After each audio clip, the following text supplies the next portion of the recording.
जय हिंद, वंदे मातरम। बहुत बहुत स्वागत है आपका टीम निष्ठा पर। तो इंटेलिजेंस ब्यूरो में निकली हैं सिक्योरिटी असिस्टेंट की पोस्ट, जो कि इक्विवेलेंट है कांस्टेबल रैंक के।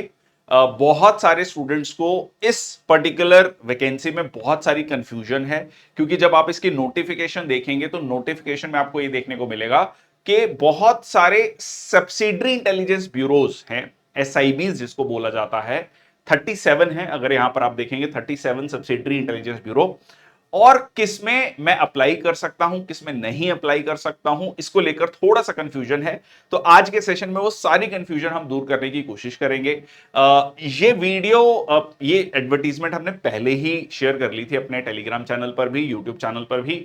बट क्योंकि बहुत सारे बच्चे दोनों में अप्लाई कर रहे हैं, आईबी एसीआईओ में भी और आईबी सिक्योरिटी असिस्टेंट में भी, तो बहुत सारे बच्चों को डाउट था, उनका एक रिक्वेस्ट थी कि इसको लेकर वीडियो बनाई जाए। तो here we are with this particular video.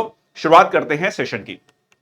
तो सबसे पहले तो ये देख लो कि भाई लगभग 5000 वैकेंसीज हैं, 4987 टू बी वेरी स्पेसिफिक। और इसमें आपका जो अनरिजर्व कैटेगरी में कितनी सीट्स हैं, ओबीसी, एससी, एसटी। बट ये ऑल इंडिया लेवल पर नहीं हो रहा, मतलब ऑल इंडिया लेवल पर एग्जाम है, बट आपका जो सिलेक्शन होगा एक पर्टिकुलर एसआईबी में होगा, जो आप चूज करेंगे अगर आप इस फॉर्म को फिल कर रहे हैं तो। ठीक है, तो वो कैसे होगा वो हम समझने की कोशिश करते हैं। सबसे पहले तो ये एक जनरल सेंट्रल सर्विस है, group C, non gazetted, non ministerial position है। पे लेवल जो है वो 21,700 से लेकर, ये पे मैट्रिक्स लेवल 3 है। अब अगर इसमें मैं प्रेजेंट डे का डीए मान लूं 55%, 20% आपका सिक्योरिटी, स्पेशल सिक्योरिटी अलाउंस है, तो basic plus DA plus special security allowance मिलाकर 38,000 कुछ अमाउंट बनता है। और उसमें आप फर्दर और अलाउंसेस मिला लीजिए, एचआरए वगैरह, तो ये बढ़िया से आपका अराउंड 45 टू 50,000 की जो है आपकी पे बनेगी। ठीक है जी, special security allowance. So cash compensation for holiday duties up to 30 days. बाकी जो जो भी सेंट्रल गवर्नमेंट को अलाउंसेस मिलते हैं, जैसे रिस्क एंड हार्डशिप अलाउंस है, एचआरए है, जो भी चीजें हैं वो आपको यहां पर मिलेंगी। अब हम थोड़ा एलिजिबिलिटी क्राइटेरिया पे आते हैं। ये थोड़ा सा जो है इसमें एक सबसे बड़ा पॉइंट उभर कर आ रहा है डोमिसाइल का। ठीक है, मैं वो बहुत अच्छे से क्लियर करूंगा यहां पर। तो एजुकेशनल क्वालिफिकेशन जो है आपकी मैट्रिकुलेशन है, 10th पास होने चाहिए इसके लिए। तो ये बहुत सारे लोगों के लिए एक बहुत अच्छी अपॉर्चुनिटी हो सकती है। ठीक है, 10th क्लास और equivalent from the recognised board of education, must possess domicile certificate of the state जिसके मतलब जिसमें आप भर्ती चाहते हैं, against which candidate has applied. देखो डोमिसाइल सर्टिफिकेट कैसे बनता है, क्या प्रोसीजर है, इसको लेकर भी मैंने बहुत सारी स्लाइड्स ऐड करी हैं, वो आखिरी में डिस्कस करेंगे कैसे बनता है। बट मोटा मोटा ये समझ लो कि कहां के रहने वाले हो आप। ठीक है, तो उसका एक प्रॉपर सर्टिफिकेट बनता है by the competent authority. Competent authority में एसडीएम, डीएम और आपका तहसीलदार। ठीक है, अलग अलग वो गवर्नमेंट ने, वहां की जो स्टेट गवर्नमेंट है उसने मेंशन किया होगा अपने जो भी उनका पोर्टल है ऑनलाइन, आजकल ऑनलाइन अप्लाई होता है, तो ऑफलाइन भी है बट ऑनलाइन थोड़ा फास्ट हो जाता है। तो उसमें मेंशन होता है कि आपको क्या क्या डॉक्यूमेंट्स चाहिए। तो वहां की जो कॉम्पिटेंट अथॉरिटी है वो आपको डोमिसाइल सर्टिफिकेट बना के देती है, और उस जिस जगह का आपका डोमिसाइल है उसी स्टेट की वैकेंसी में आप अप्लाई कर सकते हो। यह सबसे इंपॉर्टेंट पॉइंट है। ठीक है, मैं इसमें और फर्दर क्लैरिफिकेशन आपको दूंगा। लैंग्वेज प्रोफिशिएंसी, बाकायदा लैंग्वेज भी मेंशन है कि आपको कौन कौन सी लैंग्वेजेस आनी चाहिए। ठीक है, अगर आप उस पर्टिकुलर कह लीजिए एसआईबी में अप्लाई कर रहे हैं, मान लीजिए आप दिल्ली के हैं, तो दिल्ली में जैसे 3 लैंग्वेजेस दी हुई हैं, दिल्ली सॉरी हिंदी, पंजाबी और उर्दू। ठीक है जी, अगर आप चंडीगढ़ एसआईबी में कर रहे हैं तो हिंदी और पंजाबी। ठीक है, इस तरीके से बहुत क्लियरली यहां पर मेंशन किया गया है। जैसे अगर आप तेलंगाना के रहने वाले हैदराबाद में कर रहे हैं तो तेलुगु है, सिर्फ तेलुगु है। ठीक है, विजयवाड़ा में आंध्र प्रदेश में कर रहे हैं तो तेलुगु है। ठीक है, केरल में कर रहे हैं तो मलयालम है। तो बहुत स्पेसिफिकली लैंग्वेज दी गई है कि ये लैंग्वेज आपको आनी चाहिए। तो इस तरीके से भी ये बहुत स्पेसिफिक हो जाता है। ठीक है, so knowledge of local language dialect mention for each SIB must be able to read, write and speak. तो आप वो भाषा पढ़ना, लिखना और बोलना तीनों आपको आनी चाहिए। ठीक है, आप ये नहीं कह सकते कि जी मैं बोल तो लेता हूं, मैं पढ़ नहीं पाता हूं। ये बहुत सारे लोगों के साथ होता है। मान लीजिए मैं आपको अपने पर्सनल एक्सपीरियंस से बता रहा हूं कि आई हैव सीन पीपल जो कि मेनली पंजाबी फैमिलीज हैं, जो हरियाणा में सेटल हो गए, घर में पंजाबी चलती है, पर उन्होंने स्कूल में पंजाबी नहीं पढ़ी, so they know how to speak in Punjabi, they can understand Punjabi but they can not read Punjabi, क्योंकि उन्होंने स्कूलिंग में वो पढ़ी नहीं है। तो ये होता है। तो ये इसमें बहुत क्लियरली मेंशन है कि that particular language should be red, read और स्पाइक। आप मतलब उसको लिखना, बोलना, पढ़ना, तीनों जो है आपको आनी चाहिए वो लैंग्वेज। ठीक है जी। तो ये एक सबसे इंपॉर्टेंट पॉइंट है। अच्छा, बहुत सारे स्टूडेंट्स का ये डाउट है कि कितने एसआईबीज में आप अप्लाई कर सकते हैं? सिर्फ एक में। ठीक है, जैसे एग्जांपल देता हूं, इसमें थोड़ा थोड़ा बड़ा इंटरेस्टिंग है। जैसे अगर आप पंजाब के रहने वाले हैं, तो पंजाब के रहने वाले हैं, तो जब आप उसमें ना स्टेट सिलेक्ट करते हैं, मैंने खुद से जाकर इसको देखा, तो पंजाब में आपको दो ऑप्शन मिलेंगी। या तो आप पंजाब में पंजाबी अगर आपको आनी चाहिए, सबसे पहले तो अमृतसर एसआईबी में अप्लाई कर सकते हैं, चंडीगढ़ एसआईबी में अप्लाई कर सकते हैं। तो चंडीगढ़ का जो एसआईबी है वो चंडीगढ़, पंजाब और हरियाणा के लिए है। मतलब हरियाणा वालों के लिए ऑप्शन सिर्फ चंडीगढ़ एसआईबी है, पर पंजाब वालों के लिए दो ऑप्शन है। अब आप कहेंगे कि ये तो गलत है। अब वो ठीक है, वो उन्होंने सीट्स को अलग अलग कैटेगरीज में डिवाइड किया है, मतलब अलग अलग स्टेट वाइज डिवाइड किया है। तो चंडीगढ़ एसआईबी में पंजाब, हरियाणा, तो पंजाब का व्यक्ति के लिए ऑप्शन दो है कि वो या तो अमृतसर एसआईबी में चला जाए या चंडीगढ़ एसआईबी में चला जाए। सिमिलरली यूपी जो उत्तर प्रदेश का है, तो उसके लिए तीन एसआईबी हैं, मेरठ, लखनऊ, वाराणसी। अब वो आपकी चॉइस है कि आप कौन सी एसआईबी में जाना चाहते हैं। जनरली क्या होगा, जो वेस्टर्न यूपी का होगा वो जो है मेरठ एसआईबी भर देगा, जो सेंट्रल यूपी का होगा वो लखनऊ भर देगा, और जो ईस्टर्न यूपी का होगा, पूर्वांचल का होगा, तो वो वाराणसी एसआईबी भर देगा। सिमिलरली महाराष्ट्र में, ठीक है, महाराष्ट्र में भी जो है मुंबई और नागपुर, ठीक है, तो वहां पर भी आपके पास दो ऑप्शन है। तो अगर आप विदर्भा रीजन के हैं, ईस्टर्न महाराष्ट्र के हैं, तो आप जो है वो भर सकते हैं। ठीक है, तो इस तरीके से वेस्ट बंगाल में तीन एसआईबीज हैं। ठीक है, वेस्ट बंगाल में तीन है, एक आपका कालिम्पोंग है नदर्न बंगाल में, और एक हो गया आपका कलकत्ता, और एक और है which I am not able to recall right now. तो इस तरीके से आप एसआईबी सेलेक्ट कर सकते हैं, बट आप एक ही, अब आपको वो देखना होगा कि कितनी नंबर ऑफ सीट्स हैं, किस में आपको ज्यादा चांसेस लग रहे हैं। जैसे सबसे ज्यादा सीट्स जो इस बार आई हैं वो दिल्ली में आई हैं। ठीक है, मतलब लगभग 5000 सीट्स में से 1100 से ज्यादा सीट सिर्फ दिल्ली दिल्ली एसआईबी में है। जो दिल्ली के रहने वाले हैं, नेशनल कैपिटल टेरिटरी, एनसीआर नहीं, दिल्ली के, मतलब गुड़गांव वाला नहीं अप्लाई कर सकता, नोएडा वाला अप्लाई नहीं कर सकता, ठीक है, फरीदाबाद वाला नहीं अप्लाई कर सकता। फरीदाबाद, गुड़गांव क्योंकि हरियाणा में आता है, तो वो चंडीगढ़ एसआईबी में अप्लाई कर सकते हैं। तो ये थोड़ा सा कंफ्यूजन है। So I hope I am able to make this very clear. ये चीज आपको क्लियर हो पा रही है। तो अगर आप दिल्ली के रहने वाले हैं, Delhi national capital territory of Delhi, ठीक है, एनसीटी दिल्ली के हैं निवासी, आपके पास वहां का डोमिसाइल है, तो आप उस दिल्ली एसआईबी में भर सकते हैं। क्लियर है जी। तो ये बहुत इंपॉर्टेंट पॉइंट है। और डिजायरेबल क्वालिफिकेशन ये है कि अगर आपके पास फील्ड एक्सपीरियंस है इंटेलिजेंस वर्क का, तो वो एक अच्छा डिजायरेबल एक्सपीरियंस है। So all India transfer liability है। अच्छा, एक और बात अब आपके दिमाग में आएगा कि अच्छा, अगर मैं स्टेट एक पर्टिकुलर एसआईबी में जा रहा हूं, मान लो मैं मेरठ एसआईबी में सिलेक्ट हो रहा हूं, तो क्या मैं मेरठ वाले रीजन में ही रहूंगा? जी नहीं। अमूमन, अब अगेन मैं आपको ये बहुत क्लोज सोर्सेज से बता रहा हूं, one of my very close friend, he is in IB for the last 9 years. He joined as IB ACIO grade 2. Now he is at grade 1. तो मेरी उससे भी बात हुई, नाम नहीं बता सकता ऑब्वियसली फॉर ऑब्वियस रीजंस। उससे भी बात हुई, तो ही टोल्ड मी कि जनरली ट्रांसफर नहीं होता है, खासकर जो सिक्योरिटी असिस्टेंट पोस्ट पे होते हैं। बट ऐसा कोई मैंडेटरी नहीं है कि नहीं हो सकता, उनका हो सकता है ट्रांसफर, ठीक है, बट जनरली क्योंकि उनको भर्ती ही इसलिए किया गया है क्योंकि उनको लोकल लैंग्वेज की नॉलेज है, लोकल कल्चर की नॉलेज है, तो वो उस, देखो सबसे पहले मेन आईबी का काम समझो, इंटेलिजेंस कलेक्ट करना, ठीक है, अपने सोर्सेस को बनाना। तो वो काम के लिए इट इज वेरी इंपॉर्टेंट कि आप भीड़ में मर्ज हो जाए, ठीक है, भीड़ में मिल जाए। तो भीड़ में कौन मिलेगा? मान लो मैं कर्नाटका में जाके रहने लगा, या तमिलनाडु में, या किसी और स्टेट में, तो मैं वहां का डायलेक्ट, वहां की भाषा नहीं पकड़ पाऊंगा।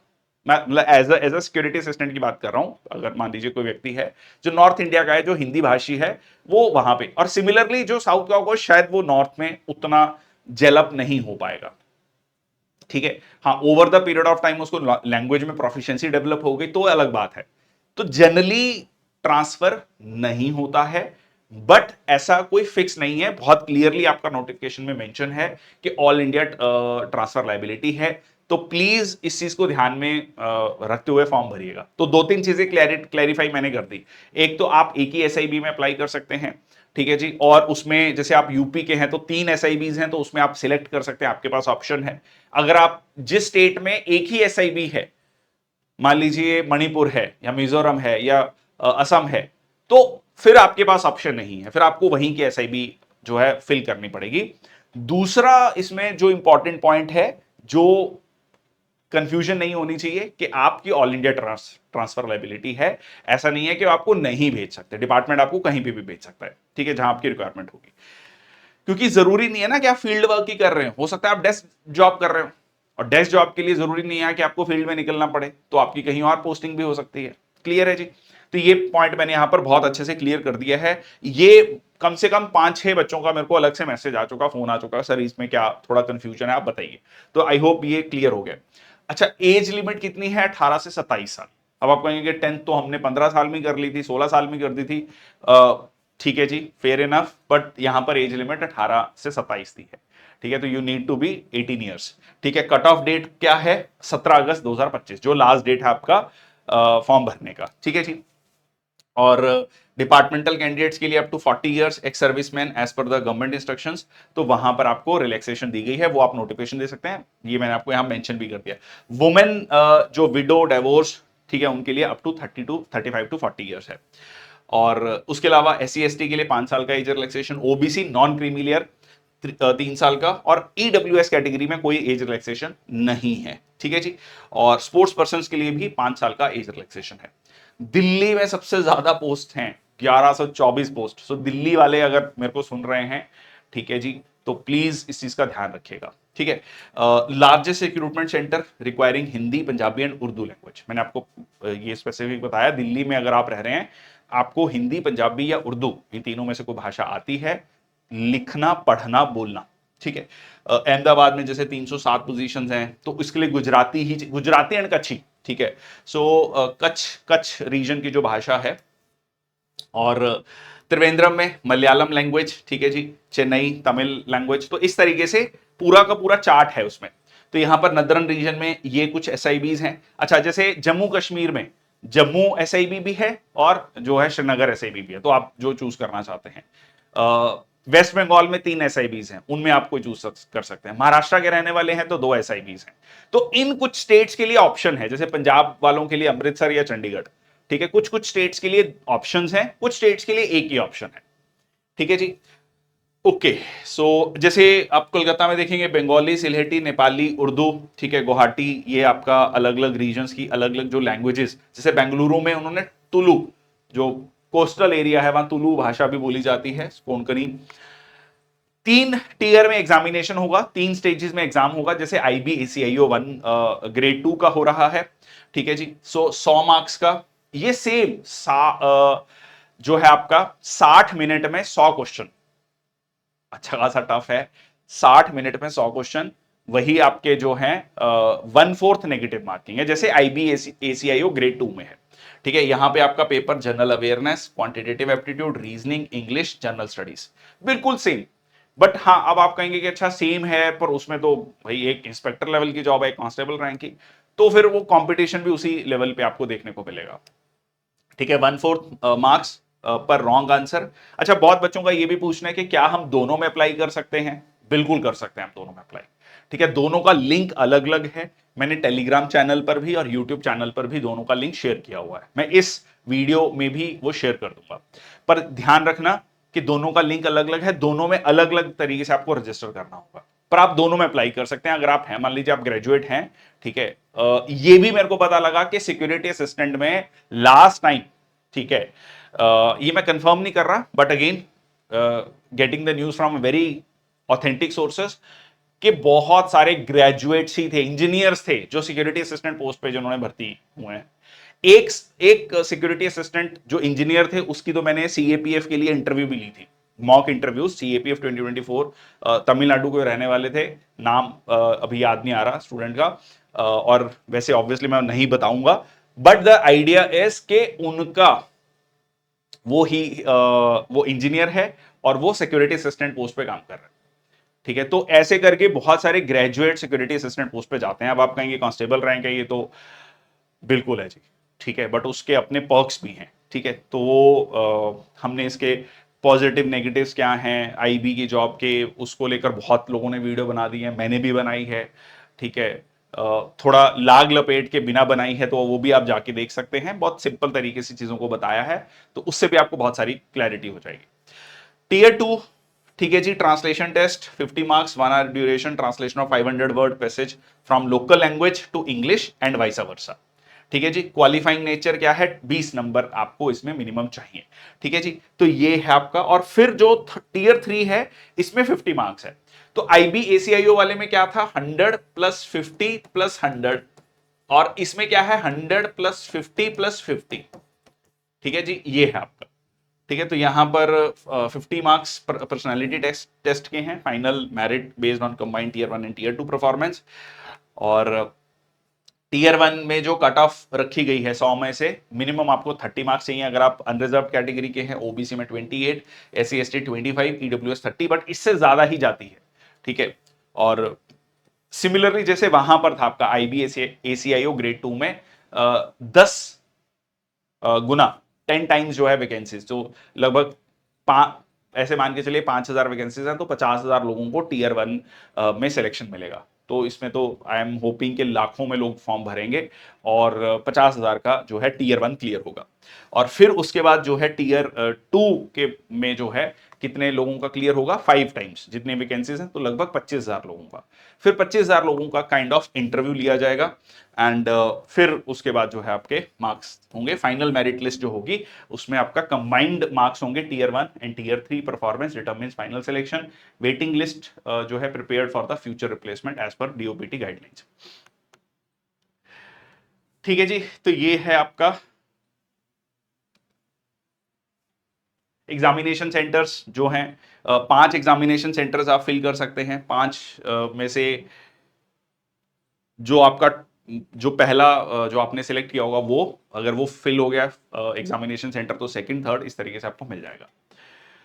रजिस्ट्रेशन इसकी शुरू हो चुकी है 26 जुलाई से। ठीक है जी, 26 जुलाई से। और लास्ट जो डेट है एप्लीकेशन सबमिशन की वो 17 अगस्त है। और अगर आप ऑनलाइन पेमेंट करेंगे तो 17 अगस्त, अगर आप एसबीआई चालान के थ्रू करना चाहते हैं तो ऑफलाइन में जाकर जो एसबीआई चालान होता है वो आप 19 अगस्त तक जो है अपना फॉर्म सबमिट कर सकते हैं। ठीक है जी, और सिर्फ यही 2 वेबसाइट्स हैं, mha.gov.in और ncs.gov.in। इसके अलावा कोई भी वेबसाइट अगर आपको बोलता है कि भाई इस वेबसाइट पे जाके भर लो, मैं एक्सआईबी ऑफिसर हूं, मैं फलाना हूं जी, मैं आपका करवा दूंगा, वो सब फ्रॉड है। Please don't fall to that trap. ठीक है, ओके। एप्लीकेशन फी स्ट्रक्चर, और यहां पर आपका रिक्रूटमेंट प्रोसेसिंग चार्जेस हैं 550 रुपए, और एग्जामिनेशन फीस है 100 रुपए। और अगर आप एससी एसटी कैटेगरी से हैं तो आपका ये जो है 100 रुपया माफ हो जाएगा। ठीक है, exempted SC ST female ex serviceman, सिर्फ प्रोसेसिंग चार्जेस आपको देने हैं। ओके, फिर आपका रजिस्ट्रेशन लिंक मैंने आपको बताया, मैंने टेलीग्राम पे यूट्यूब चैनल पे शेयर कर लिया है, मैं इस वीडियो पे भी शेयर कर दूंगा। ठीक है, सो उसके बाद आपका पेमेंट गेटवे, ये प्रोसेस है आपका जो आपको फॉर्म भरना है ऑनलाइन जाकर। ठीक है, ये स्पेसिफिकेशंस आपका यहाँ पर मेंशन है, कलर फोटोग्राफ। तो ये जब जैसे जैसे आप भरेंगे, ये चीज ध्यान रखना, फोटो जो है क्लियर होनी चाहिए, लाइट व्हाइट या ग्रे बैकग्राउंड होना चाहिए, आपका चेहरा जो है 70 to 80% होना चाहिए फोटो में। ठीक है, ऐसा नहीं बहुत दूर से आप फोटो खींच रहे हैं। और जो है आपका वाइट पेज पे जो है आपको अपना ब्लैक इंक से साइन करना है। ठीक है, उसको स्कैन करके फोटो मतलब सिग्नेचर को वो अपलोड करना है। तो वो सारी चीजें यहां पर मेंशन की गई नोटिफिकेशन में भी, और जब आप फॉर्म भरेंगे वहां पे भी मेंशन किया हुआ है। ओके, और एक ही एप्लीकेशन भरिए, मल्टीपल एप्लीकेशंस में result in cancellation. Multiple applications का मतलब ये नहीं है कि आप एक साथ में सिक्योरिटी असिस्टेंट या एसीआईओ ग्रेड 2 का फॉर्म नहीं भर सकते, वो दोनों अलग अलग एप्लीकेशंस हैं।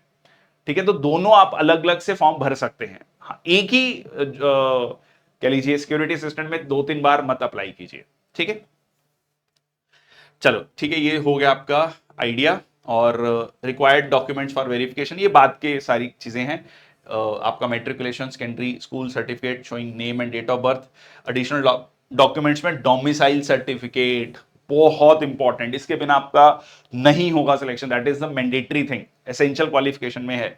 ठीक है, NOC from the present employer, अगर आप एम्प्लॉयड हैं तो कैटेगरी सर्टिफिकेट्स ऑब्वियसली चाहिए। आइडेंटिटी प्रूफ में आपका जो है, जो भी कह लीजिए, आपका वोटर कार्ड है, पैन कार्ड है, आधार कार्ड है, ठीक है, ड्राइविंग लाइसेंस है, ये सारी चीजें।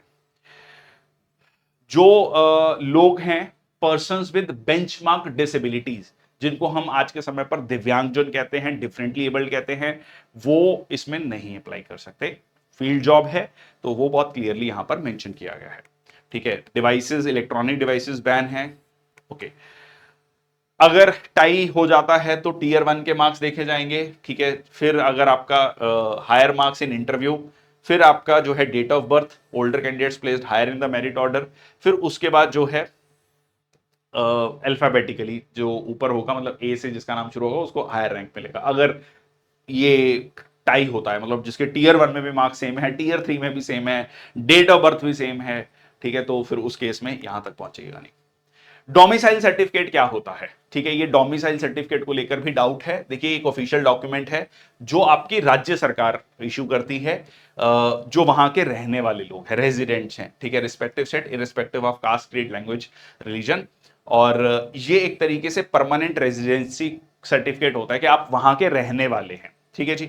अच्छा, अब सवाल आता है कि कौन इशू करता है? Tehsildar office, sub divisional officer, district magistrate, circle officer, competent authority, और वो मेंशन होगा जो भी स्टेट गवर्नमेंट में। आप सर्च कीजिए डोमिसाइल सर्टिफिकेट उत्तर प्रदेश, ठीक है, हाउ टू मेक, तो वो पूरा वेबसाइट आ जाएगी, तो वहां पे जाके आप उसको अप्लाई कर सकते हैं। ओके, सो 3 तरीके के डोमिसाइल सर्टिफिकेट होते हैं। डोमिसाइल बाय बर्थ, भाई जहां के आप रहने वाले हैं, मतलब जहां आपका जन्म हुआ है। Issue to persons born in the respective state, valid until the person chooses permanent residence. मैं आपको इसका एग्जांपल दे देता हूं, मैं खुद का एग्जांपल दे देता हूं। मैं I am born and brought up in Punjab. ठीक है, तो मेरा उस समय पर डोमिसाइल जो है कहां का था? पंजाब का। अभी रिसेंटली, पीछे हाल ही में 2-3 साल में ही आधार और वोटर कार्ड मैंने दिल्ली का बनवाया। I am now settled in Delhi. तो अब मेरा डोमिसाइल कहां का हो गया? दिल्ली का हो गया एक तरीके से। ठीक है, क्योंकि I choose to have a permanent residence in Delhi. ठीक है ना, तो इस तरीके से अब वो दिल्ली का डोमिसाइल बनेगा, क्योंकि मेरे पास आधार, वोटर कार्ड दिल्ली का है। ठीक है, I hope this is clear. By birth Punjab का था, अब now I have choose to stay in Delhi. ठीक है, to reside in Delhi. Domicile by choice, issue to persons who move from their birth state and apply for domicile certificate of another state after fulfilling the required conditions। ये choice वाला हो गया जो मैं अभी आपको बता रहा था। ठीक है, डोमिसाइल ऑफ डिपेंडेंस, ठीक है जी। मान लीजिए किसी की शादी हो गई, लड़की की शादी हो गई, लड़की शादी करके जो है अपने पति के घर गई, तो वहां उस जो अपने पति मतलब दूसरी स्टेट में है मान लीजिए, तो उस राज्य का उनका डोमिसाइल सर्टिफिकेट बन जाएगा। ठीक है, क्योंकि वो अब वो उनकी शादी हो गई और वो पति चाहती हैं तो वो वहां का डोमिसाइल बनवा सकते हैं।